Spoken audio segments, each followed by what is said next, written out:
20 years ago, my mum couldn't use the VHS. Hopeless. You know, I was doing it.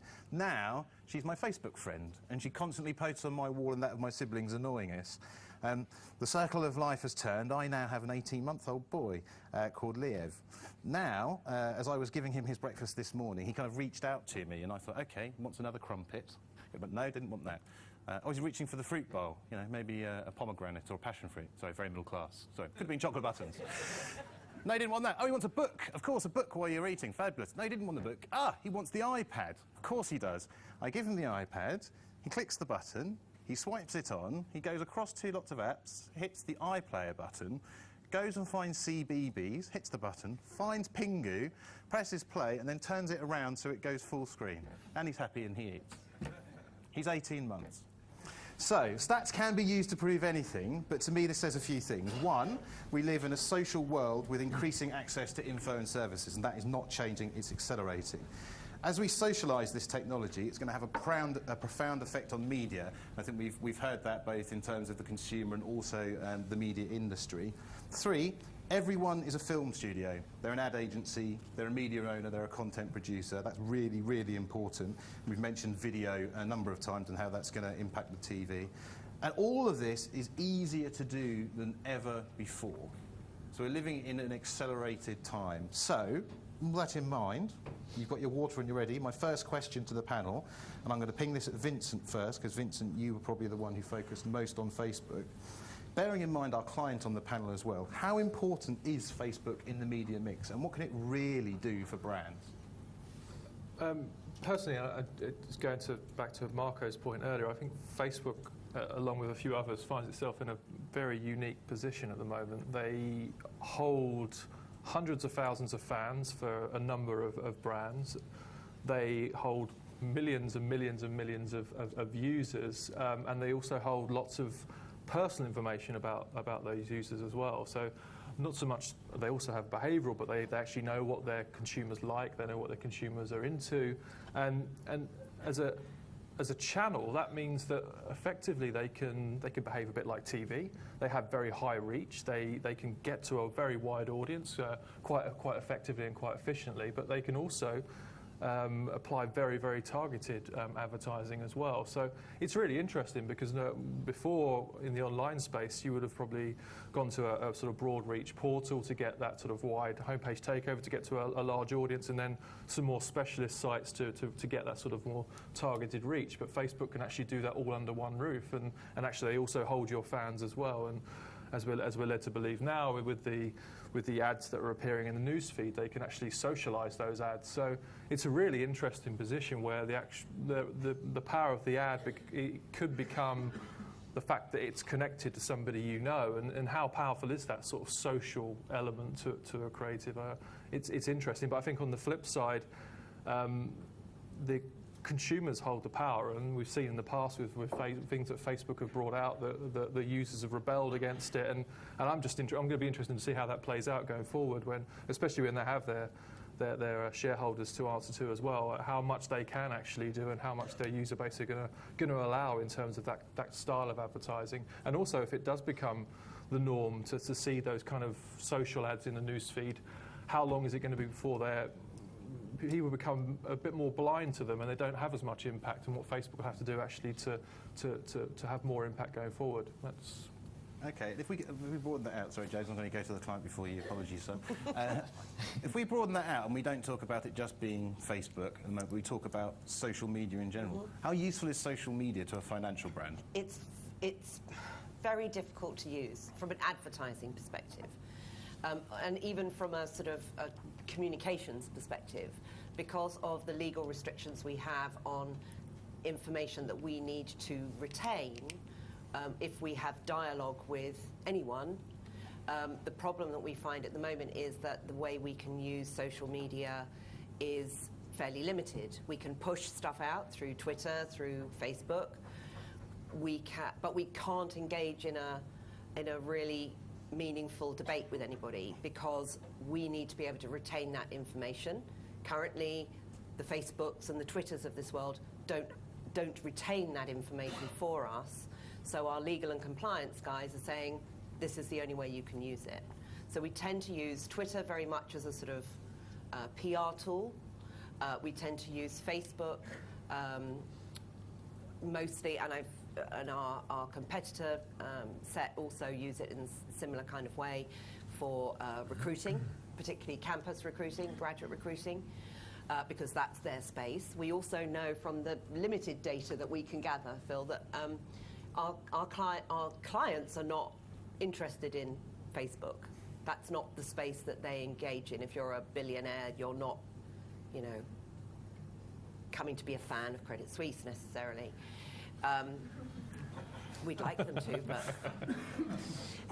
so it's really hard for us to use the social media space in a meaningful way.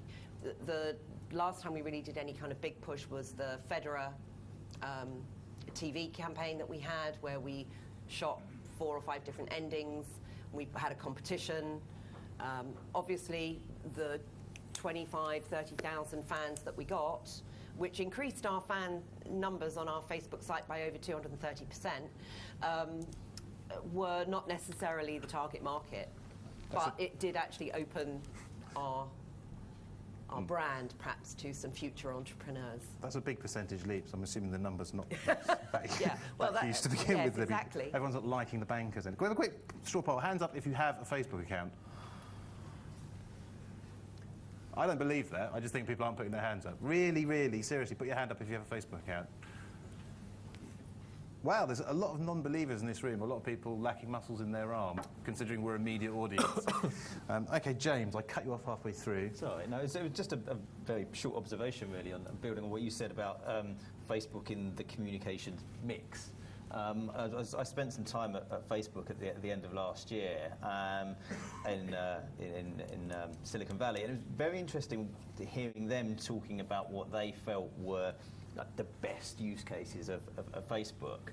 And of those, they sort of picked out 5 in particular from around the world, and I think 3 of those had sort of real-world components to them, and out-of-home media components. And I'm not sort of making that point to promote out-of-home, but the fact that they think about themselves in, I guess, in quite an integrated way, and they realise that they cannot exist in a vacuum, surprised me.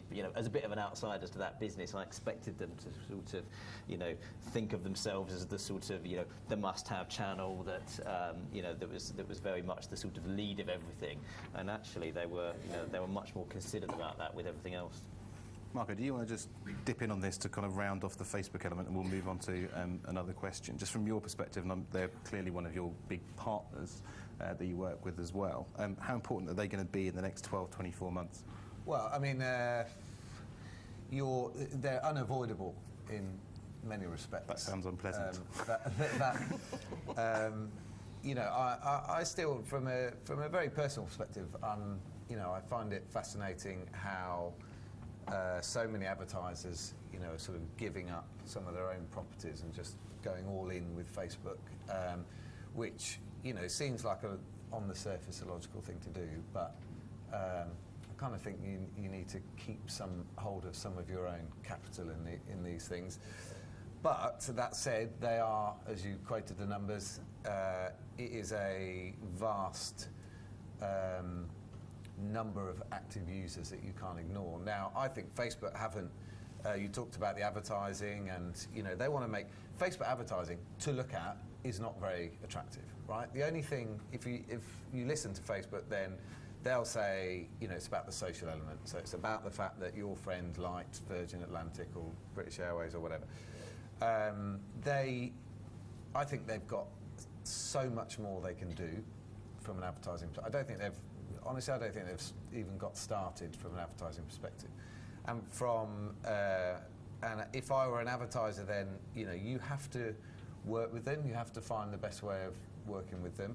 Our criticism of Facebook is that they do live too much in a silo. So you're right. They're trying to work out. They haven't really got going with live streaming events and all the things that they can start doing on their site.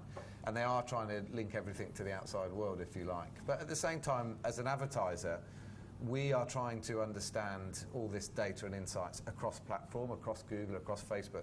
And actually, Facebook wants to keep all its data within its own ecosystem, so we can't track universally across all these different platforms.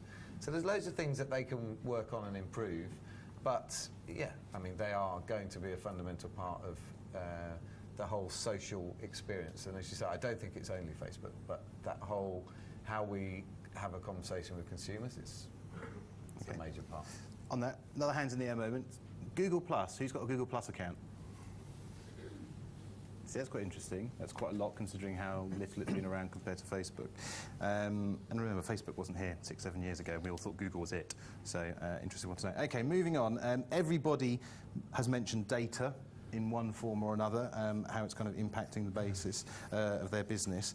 I want to give you to give me an honest assessment of how well you think you deal with data within your own businesses in order to further your business goals, and whether you are moving more towards this mathematician-style approach in what you do, so becoming more algorithmic in what you do.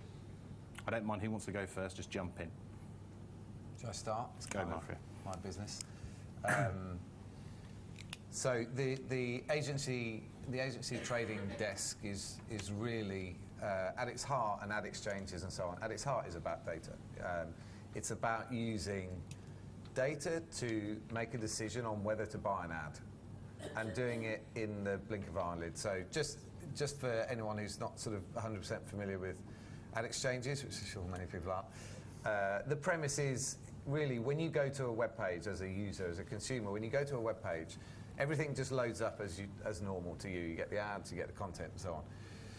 Behind the scenes, what's happening now, in the time it takes for that page to load up, there is all of the buyers, whether that be advertisers or agency groups, however you want to look at it, are evaluating you as a user, deciding whether you're valuable, deciding how much you're worth, knowing where you've been, what you've done, and then bidding for you. And the winning bid then gets to show their ad.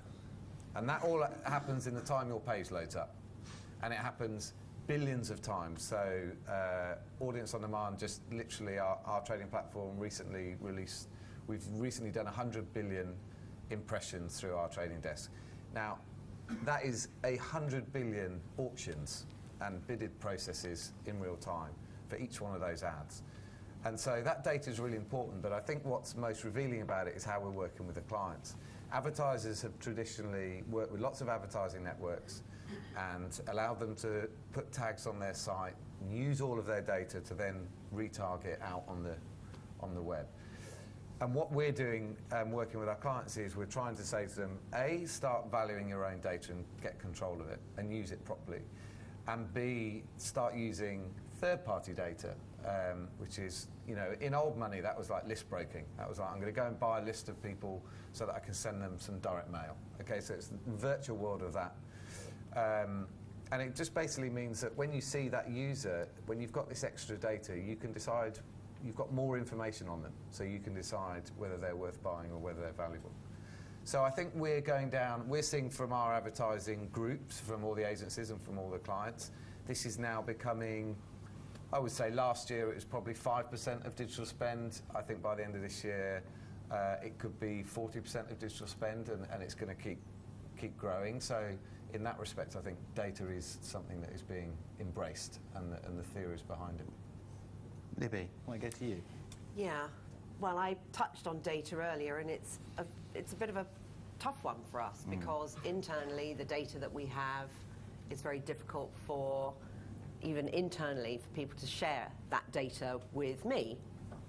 So there's my first challenge. Secondly, as I said, our target market is so defined and niche that it's also very difficult to identify those people and to research them and to really sort of understand where they're coming from.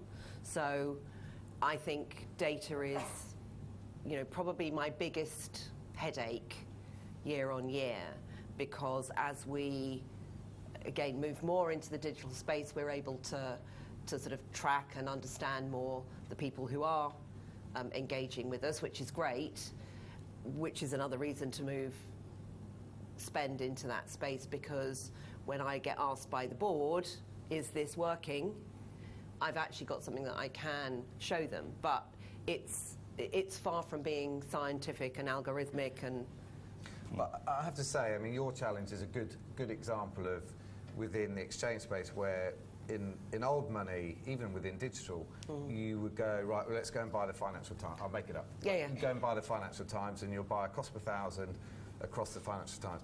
Within the exchange space now, what we do is we are able to, by working with these partners, it's not your data, it's not your customer data. Right. But we will understand people who've been to the Financial Times, and then we'll use third-party data which might say they earn over £100,000, they buy 5 flights a month, and we'll add all that up, and then we'll wait until we find those users, and then we'll show them an ad. We are doing that, but we're Tentative. doing it slowly. But I mean, that challenge is a good example about where you're really picking people based on their data and insights, is how the space is moving forwards. And I think it's also more difficult when you're not selling a product. Yeah. When you're selling services, it's much more difficult to really sort of define who those people are. But yes, you're right. The FT reader who wants to buy a BMW and whatever. Yeah. Are we all kind of fairly familiar with there's a lot of debate, trade press and otherwise, about agency trading desks, good or bad, electronic? Are we all kind of familiar with the arguments of it? And maybe I can put a slightly spiky question to Marco and say that agency trading desks don't necessarily play to the advantage of clients. And have you had any interesting conversations where clients have said, why don't I just go and get my own DSP? I don't need you, and then it can work solely for me. Well, the only thing I'd ask before I answer that is what are the bits that it doesn't play to the benefits of the client? Just in terms of the agency trading desk working at the holding group level, and one algorithmic approach to that, not working for a financial and a pharmaceutical and a soft drinks, whatever clients you happen to have. And obviously there's the inherent linking to the agency, the more valuable the optimization of the advertising, the harder it's going to be for that person to flip their media account necessarily and go elsewhere. So, I mean, the agency trading desk is something that, really for me is a reflection of something that within digital, we have a big chunk of agency spend has gone towards ad networks, right, in the past. And the reason it's gone towards ad networks is because they served a useful purpose, which was they aggregated lots of different websites for us and inventory and delivered us back results on behalf of our clients. So, we worked with as many as we could. It was great. Everyone just delivered us cost per sales, and that was all great. But the reason we did that was because they had technology that the agencies didn't have. And I think James mentioned demand-side platforms, but demand-side platforms really are just a technology that allow us to work in this exchange space, which previously the ad networks had, and we didn't. In the last sort of 2.5 years, that technology has been created and made available to the agency groups. So we, as a group, have said, right, well, we're going to take back what we would consider outsourced buying, right? And we wouldn't do it in TV. We wouldn't go to another agency and get them to buy our TV for them. We wouldn't do it in press. So in digital, to some extent, we've been doing that with ad networks. So all the agency trading desks really have done is pull that back in, and we've done it at a group level because, we've learned from I was in digital from 1999, and I've seen how it's grown sort of reasonably chaotically. And so now we're just being sensible in terms of saying, we're not going to get 4 agencies each to do all this themselves. There's loads of technology involved, there's loads of work you have to do. So we're going to do it once, and we're going to do it at the centre. And that's why every group has done it, because it makes sense, both efficiency and, for the clients who are ultimately always looking for us to be as efficient as we can. So I think the practicalities are pretty straightforward. And when it comes to, are we using the right technology? Are we biased? Are we this? Are we that? We have in our group, we have a team of 10, 15 people that all they do is evaluate platforms and work out whether it's the best thing, work out where the pros and cons are. They all have pros and cons. And then we choose mainly one, but we work with many. And so in that space, I would flip it around, and we have a situation where one man and his dog with a couple of PowerPoint slides can walk into one of our agencies and say, look at this and a great idea, and they'll get a £5,000 test. Right. To me, that isn't looking after your client's interest because no due diligence is being done. It's too... Nothing's being investigated. The trading desk is basically its job is to make sure we are using the right technology and we make sure that we're representing the clients fairly. So, Ably answered. I could go on all day, basically. Yeah, it's ably answered. We missed out the whole arbitrage element and the money that the ad networks were making that now sits at the agency level necessarily. And it would be interesting to see. We'll have to move on anyway. So I'm moderating for the last word. And whether any clients are thinking to themselves, well, if it's moved from the ad network to the agency, there's no reason it can't sit with me, and then I don't bear any extra cost and I have it direct. Anyway, moving on. If we could get the roving microphones ready, just have one more question up here, and then I want to put it out to you guys.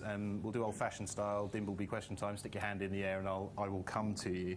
We're going to finish this off. You two chaps at this end haven't told me if you think you're handling data particularly well within your organisation, what you could do better, and what you plan to do. I can start.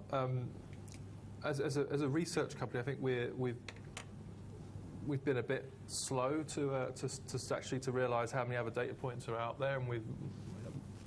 Personally speaking, I think a lot of research companies have been relying too much on that collected survey data. I think now we are starting to understand that you need to pull in more data streams. You need to pull in social media into what you're looking at.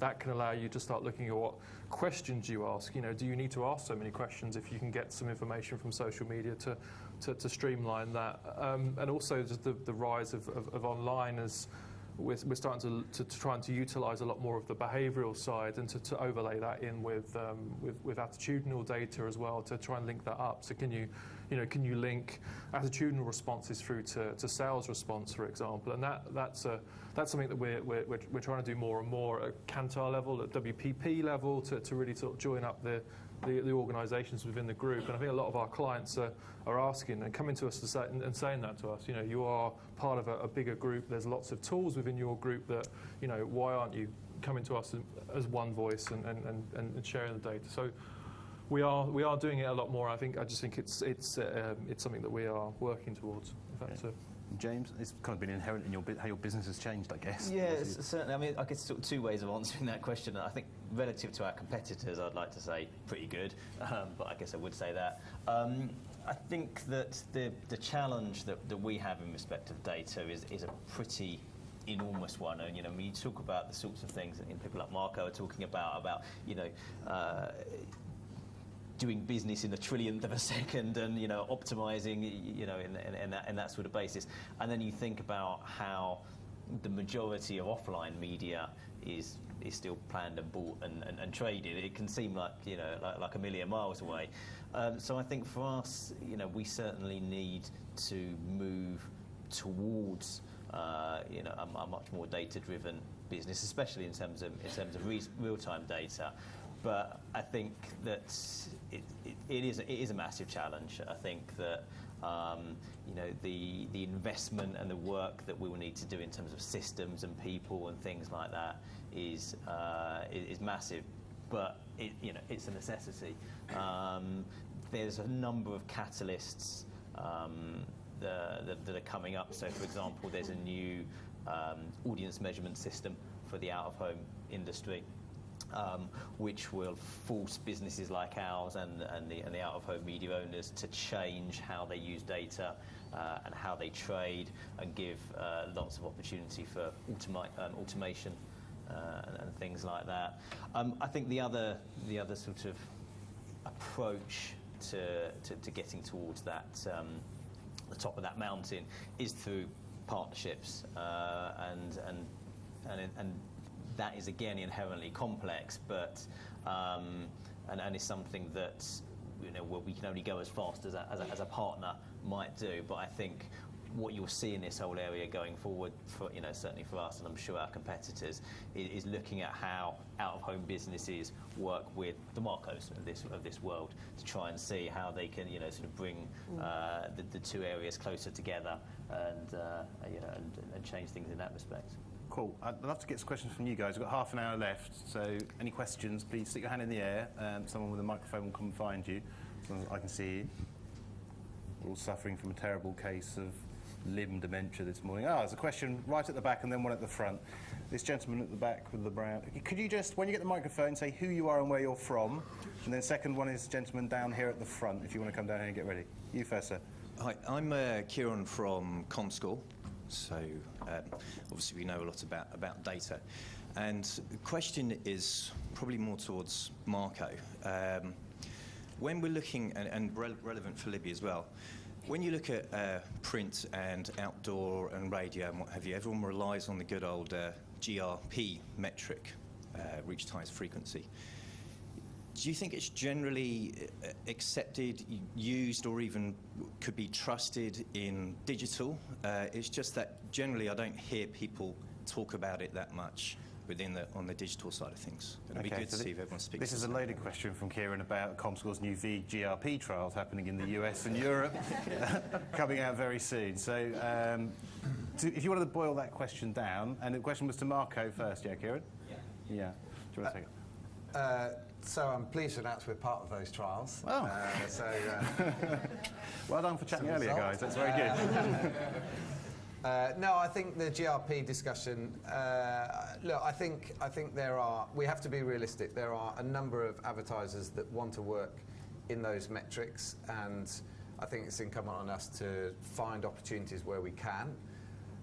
Do I think we should be going all out to replicate an offline model online? Probably not. And I think there's too many other ways to measure what's going on in the digital space. So it's a bit like video, people want to talk about, even within digital measurement, people are still obsessed about click-through on something like video. And, but then you say, well, now we can tell you all about how many people finish watching your video. And it's like, yeah, but did anyone click on it? And you go, but if they clicked on it, then they haven't seen all of your ad. So is that good or bad? And, you get into all these different debates.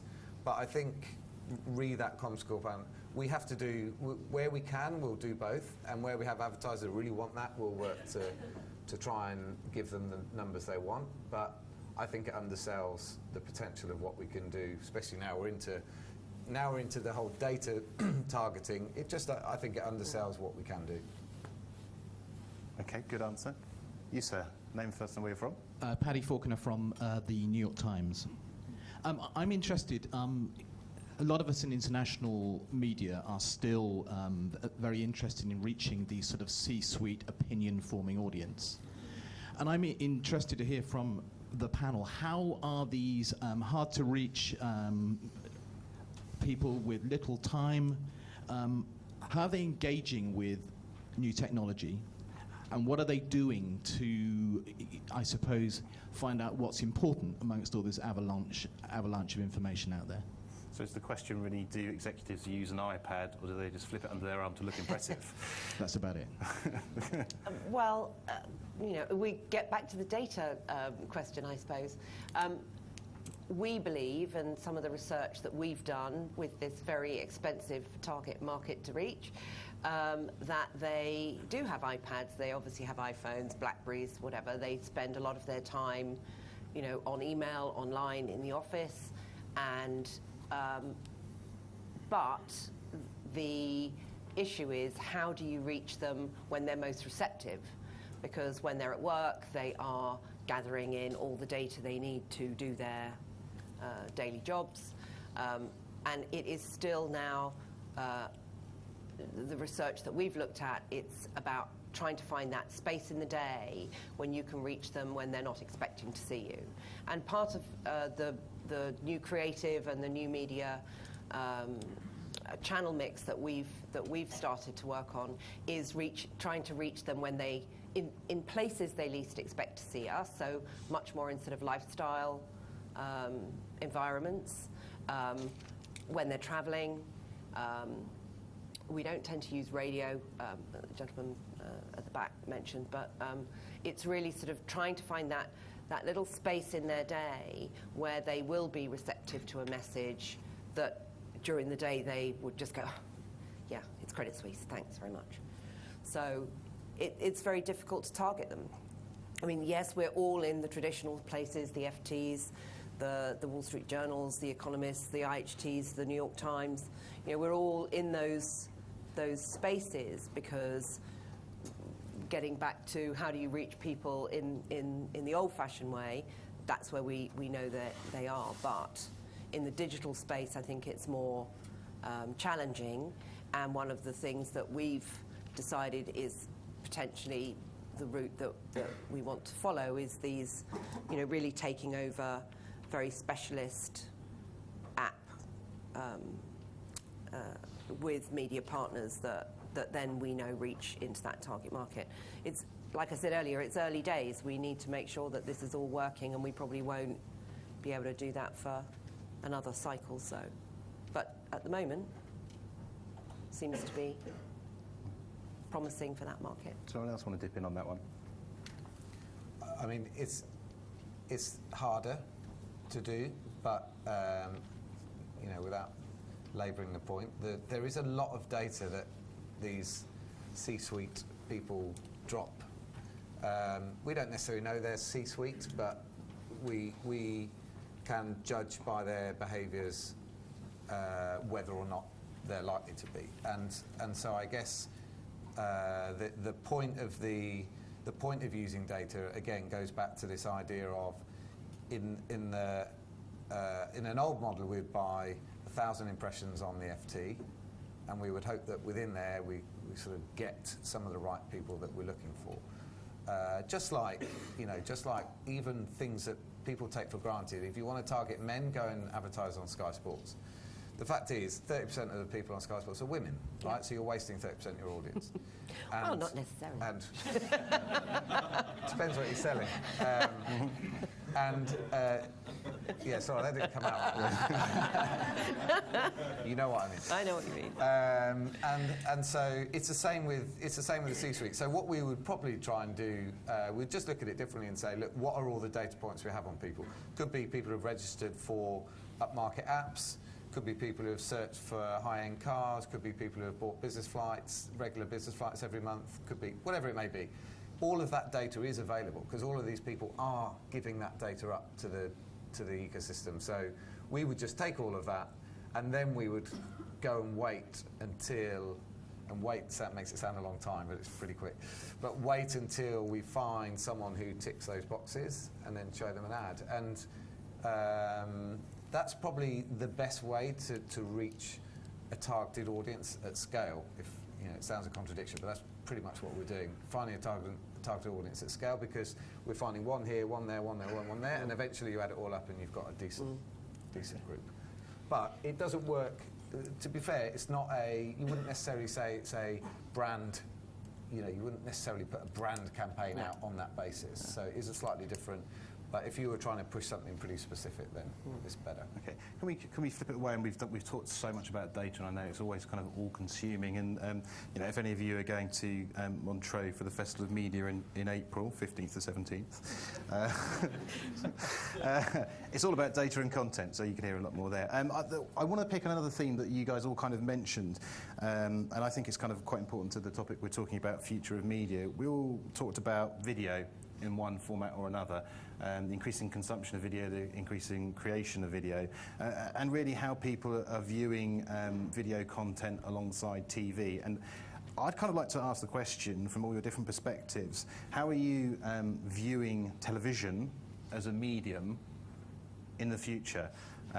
Is it remaining broadcast, or will the definition change and television will become televisual content no matter where it is viewed? Maybe I should start with the research, Vincent.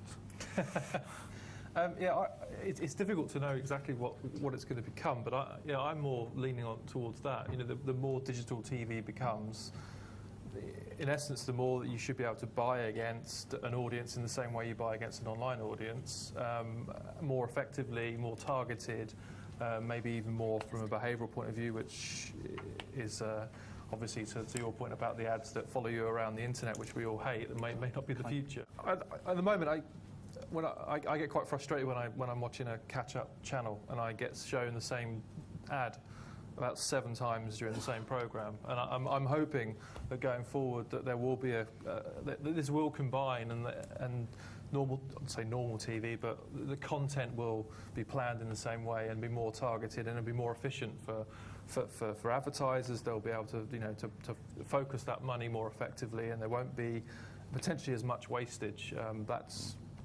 That could be the future of TV from my point of view. What do you call out-of-home TV then, James? Not out-of-home TV. No, it's an interesting area for out-of-home, because obviously, given the sort of proliferation of screens that are able to show video content, so it's not illogical to suggest that you would just plan that as another strand alongside VOD and TV and everything else. So. People are very much engaged in those sorts of conversations, but I think what's interesting is almost the lead up to that, and that sort of proposition of thinking about out of home, alongside TV and video content isn't a new one. We took that to sort of market 8 years ago, and at that time all of the sort of TV buyers went, no thank you, because I don't know what the barb figures are, and the creative's a bit different, and here's a long list of reasons why that's far too complicated for me to get involved in. Whereas now, of course, taking exactly the same proposition to them 5 years later, because of the necessity of thinking about TV in a more multi-platform way, everybody's up for those conversations. So I definitely think we'll see more of that sort of integrated approach going forward. I mean, that said, we're still 40% of ad spend globally is kind of TV, so presumably we're not going to start breaking up our TV teams anytime soon. But how's it your future facing within the BB Key Nerve Centre? What's your line on where TV and online video or AV or whatever you may call it is going? Well, I think TV in general is not something we're trying to see the back. We're not sort of these digital people that think that TV needs to go because it's an old school thing. It's a fundamental part of how we live our media lives and consume content. But at the same time, in terms of how it's delivered, it's absolutely going to change. I think at CES they had all these TVs that were just. You look at them and they're more like your. To look at they're more like your iPad, all the apps and everything on it, and you sort of think, how's anyone going to get through to watch a program? Because there's just so many things in between you and the programming, and so the idea of a linear broadcast stream, I think, is absolutely going to die out. I think. I look at Sky now. Sky have just basically come out and said, effectively, you can buy content, micropayments on the web, on apps. You don't have to be a subscriber.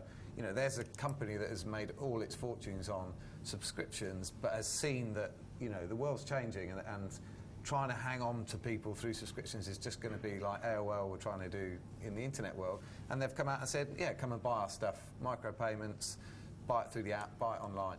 So that's one of the biggest broadcasters out there, and they're completely changing their business model in terms of how they expect people to consume their content. And I think we're going to see the same with all of those broadcasters, and it's going to be more about the programming. I think it will get to a point where you sit down, you want to watch Grey's Anatomy, and you don't think what channel is it on, what time is it on. You just find a way, whether it's on Netflix, whether it's on YouTube, whatever it ends up being at the time, and you just go and watch it. Okay, bear that in mind, because I've got full-on questions. If anyone else has a question, please stick your hand up. I keep craning my head around like a meerkat here. Yeah, this gentleman here with the glasses on. Again, your name and where you're from first, please, sir. Thank you. Michael Baston, Spill Games, Social Games Network. Question for the panel, in particular Vincent and Marco. Can the panel comment on the efficacy of reward-based digital advertising? So, for example, rewarding users with points or currency in social games in exchange for watching video. And do they see that clients are interested in this for the future? It's another fairly self-motivated. I think actually when you get into the gaming marketplace, and I think gaming more than anything is one of those areas you really need to be a gamer to understand the passion with which it's consumed, and how people do want to, find ways of getting up levels, getting points, getting free this, that, and the other. So I think it works in the sense that there is, as a gamer, there is a lot of appetite for it. Whether or not, it's a bit like buying Facebook likes. I'm kind of jury's out on the principle of buying Facebook likes as a as a model, i.e. watch this ad and if you like our brand, you can get this content or you can get a free something with it. I'm not sure, that's in the spirit of advertising and brand building, in my opinion. But gaming is a very particular area where I think people have a big appetite for gaining whatever it may be within their gaming environment. So, is it effective? I've got no personal experience of it, but if it gets an ad in front of someone, then arguably, it's done the job. Do you want to try into that one, Vincent? I don't really have much to add. It's not my Fine. my area of. We can move on. That's not a problem at all. Going back to the video question, then maybe we were talking about the end of linear television, which I'm in complete agreement with. I think it's kind of going away, apart from maybe the old football match or something like that. One of the interesting points about it is that what we're really talking about is the impact of digital on traditional channels. So what digital technologies did to the music industry. Apple benefited. So what we're seeing now is what digital technology is doing to the television industry, and that's both from hardware and a delivery, and also, the point I want to make is from a content creation point of view. Now we have so many different touch points, we have so many different screens, we need to fill them with content. Who are the new content creators, bearing in mind, we all kind of look towards a client, in this world? Is it going to be traditional programmers, the BBC commissioning people, or is it going to be Credit Suisse commissioning content and using that to get over this? What can we do as an advert? So can we move beyond the advert? Well, I think there are a million different companies that will help advertisers create content as such, but I think it's more the gateway to the consumer. So if you look at someone like YouTube, they're going to launch 100 new channels of professional content, not sort of Channel 4 type content, but made with what I think they call it sort of TV ready content. And so all of those channels are going to be are looking for sponsors. They're looking for advertisers to work with them to co-create content. And YouTube's just one example. It's a very big one, but it's an example, and there'll be others. So I see the content being a really important pillar for the big brands, at least for the big advertisers, in terms of how they move forwards, as they try and find ways of connecting with consumers in this, what is a sort of pick and mix type environment that we're living in. Going back to the TV, if you can't guarantee where an ad's going to appear or when it's going to appear or how it's going to appear, then getting into the content is going to be a big part of that. And people like YouTube will be a huge gateway for advertisers to do that. I think they themselves described they said the old model was like bowling. You would send the ball down there, and that was the advertiser message, and you'd try and hit a few consumers, and jobs. And now it's more like, they would describe it more like a pinball, where you're sort of creating content in all its different formats, and you're kind of putting it up there, and then you're just sort of watching it ping around the machine and hoping that the end result is A, a bit of scale, and B, it's sort of positive reaction to it. I guess some of those pings are you, James. Yeah, it's sort of deviating slightly, but on exactly that theme, I think out of home historically has been the original content-free medium, hasn't it? So the sort of the editorial for out of home is kind of just your life, and the urban environment, and clearly that's starting to change. But if you look at the content that has been used to fill those screens that are now all over the place, generally speaking, it's not very good. It's not very appropriate. It's not very high value. The best that a lot of media owners have come up with is, let's do a deal with Sky and stick the news headlines on the screen, without necessarily considering whether that's something that people want in that place and in that time. So I think what that opens up is a massive opportunity for advertisers and any other sort of content creators to take advantage of that. I think there's a demand for content on these networks of screens everywhere, and just this massive void to be filled by anybody really, and I think that's a big opportunity for advertisers. Vincent, what's the kind of consumer appetite then? Is there a I feel that there is. I mean, I think consumers are willing to trade engagement with a brand for that content, but I think they're becoming more and more demanding in terms of what they actually give, and I think brands will need to be buying and drawing a lot more premium content to give to the consumers. I don't think it's going to be as easy as it used to be. It's probably a bad example, but giving someone a game to play with in a display ad or something like that. But now it will be giving them sort of premium footage or exclusive content that they actually can view, and that's actually that they're interested in will be maybe the new way, and that'll be the way brands will have to engage, because consumers are so much more picky. There's so much more choice. There's so many more ways they can get the content that they want. That the content that brands put in front of them will have to be special, because why go to a brand's content when you can go, download a torrent, for example. Yeah, so that leads me into my second shameless plug. thebraveawards.com. Go and check it out. An award ceremony purely for brand-originated, curated, commissioned content. I'll say no more, it's fantastic.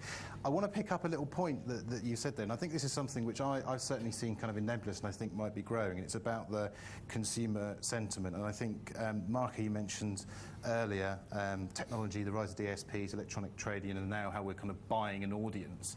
There's an inherent feeling within that, and it applies to everybody in this room, that I want better ads, that I want to consume, that I want stuff. And so when you send me better ads to buy more stuff, it's necessarily what I want. And I'm just wondering if there is room within the future of media for a change in what advertising itself is, away from stop selling me stuff to give me useful things, which then makes me feel a lot more warm and open to when you do want to sell me stuff. Are you seeing any movement with any of the clients that you work with in that area? I think that's an advertiser by advertiser thing. People are still buying stuff. And, thank God. Thank God. And you talk about you talk about the Facebook ads, and people talk about banner ads, and they're not very creative and all that, and they're not. But people are still responding to them and buying a lot of products from advertisers. So that's going to continue to go on. But whether they could do that job better and they could do it in a more visually appealing manner, or whether they do that as part of... to me, what you're describing is just a kind of a brand approach, but with a different focus. So we talked about utility, sponsoring Wi-Fi and, save the whale and green this and green that. All of that stuff is great, and that's what the advertiser is aligning themselves with. That, to me, is they're not flogging anything, but most of them will have a strand that focuses on that stuff, and at the same time...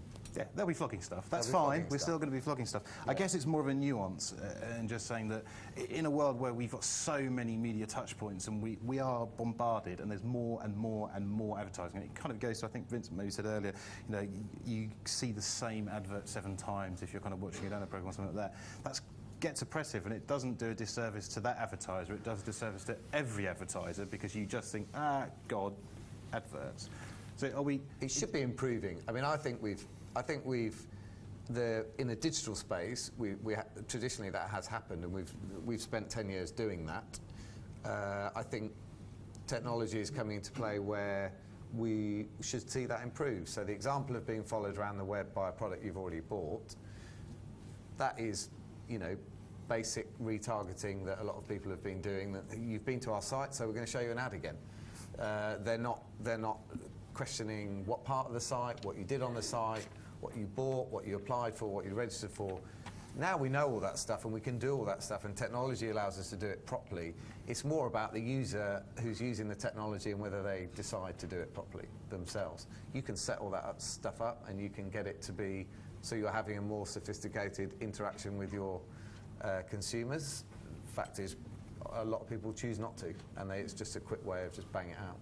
Okay. So it's a bit of user malpractice. I think it's a good point, because I think there's a lot of focus at the moment on engagement and relationships and two-way communication with the whole social way of speaking to your consumers. But I think fundamentally still quite a lot of people still just like to be shouted at, a brand just to tell them something rather than to try and engage in a conversation and just hit me with a TV ad. That's not a bad thing, and it doesn't mean that will go away. Some people don't want to engage in a conversation with a brand or to become a friend of, Kleenex or whatever. They just want you to tell them about a new product. That came out really bad. Did it? Apologies. But equally with that, not everybody's annoyed by that as well. There's this sort of, assumption that.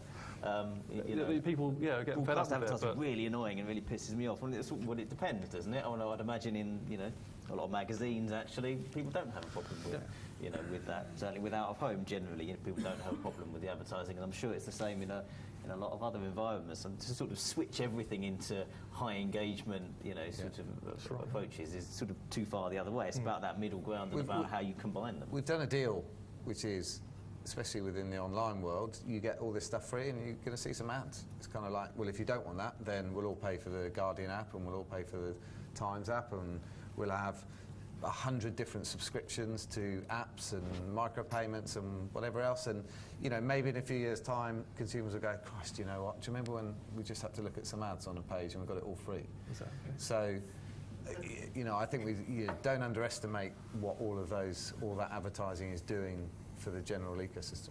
Okay, it's the halcyon days. We'll remember that. Okay, guys, think now. I'm going to come to you in a second and ask you to round up what you think is the future of media, the question we were asking this morning, for the next 12, 24 months. A few sentences each. Just looking at my notes, the future's social, the future's mobile, the future's data, the future's still TV, the future's out of home, and the future is shouting, which is excellent, because we're all fabulous at shouting. So, to sum up, put your hand up, whoever wants to go first. The future of media in 2 or 3 sentences. Who wants to go first? Everyone takes one step. I'm happy to go. I think the future of media is just more connected, more integration between the channels, and just better planning, and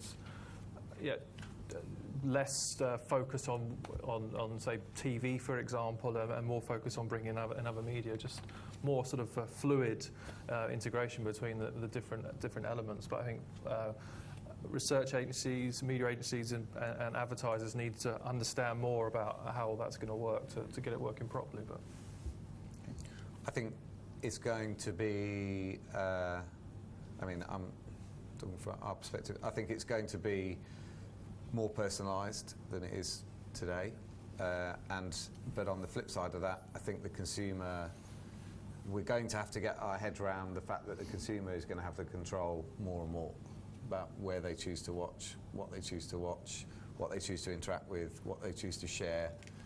This, the world has become very social, and I think we've given up the control we once had. So from our side, we need to try and be more personalised, more targeted, and give the right content. And we'll soon find out if that's right or not, because they will or will not engage with us. I think probably sort of the stuff that we've already said really, but I think as a sort of closing point on that, I think online and offline working kind of together in a much more understood way. For me, I think we are at the tip of the iceberg in that. I know we talk a lot about about how we join all this sort of stuff up, but I think generally across the entire industry, there is still very, very little understanding about how best to combine those two things together, and sort of moving those two parts of the industry so that there's much more sort of synergy in terms of the approaches between them. I think has got to be the agenda for everybody, regardless of what media you're in, because we just at the moment there's just too much distance between what goes on in the traditional world of offline media and what goes on in the world that Marco's been talking about, and so I think closing that gap really. Okay, we're all coming into the middle. Great place to end. Okay, everyone, remain in your seats, but please put your hands together and thank my panel. Marco Bertozzi, Vincent Blaney, James Davies, and even for Libby, who's now left us. Thanks, guys.